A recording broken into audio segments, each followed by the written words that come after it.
everyone, this is Randy. Welcome to this edition of E3 Minutes for Life. Appreciate you joining me today. I am standing here today in Brownwood, Texas, the very center of Texas.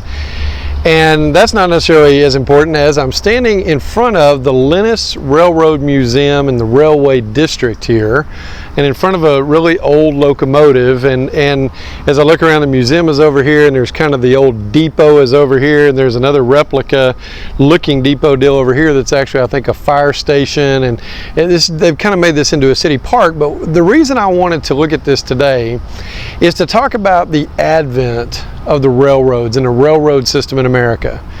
You know, when you look back into the 1800s and as railroad tracks were added across the United States, and they went into all the various different areas and connected the east to the west and everything, those railroads brought supplies, they brought people, they gave transportation, they made a connection.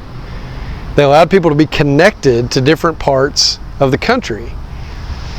But yet, when you look at the advent of that in our day and age, it's almost like the internet and our devices, how they connect us to other parts of the world, how they can bring to you an Amazon delivery.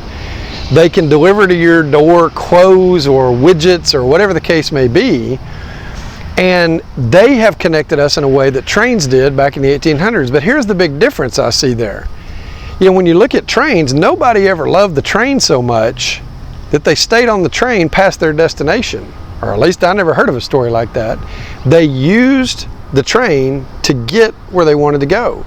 But the train in and of itself did not become the object of their focus.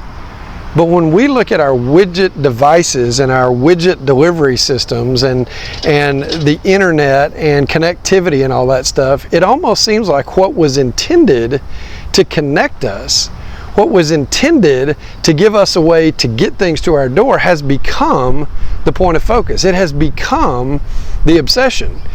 And I think we're missing a whole lot of people that on paper, in a group setting, we would say, I want to be more connected. I want to connect with my family better. I want to do whatever. But then we go to a restaurant and we've all got our heads down on our device. You know, we sit at home and we're playing on our device and we're watching YouTube or we're watching Netflix or we're playing on Instagram or Facebook or whatever the case may be. And what was intended to connect us has actually become the object of our focus and disconnected us. So I would just encourage you to look at it. You know, how much time are you spending doing that? How much are you using it as an escape instead of a tool? You know, how much is it allowing you to maybe work remotely so that you can be with your family as opposed to work relentlessly?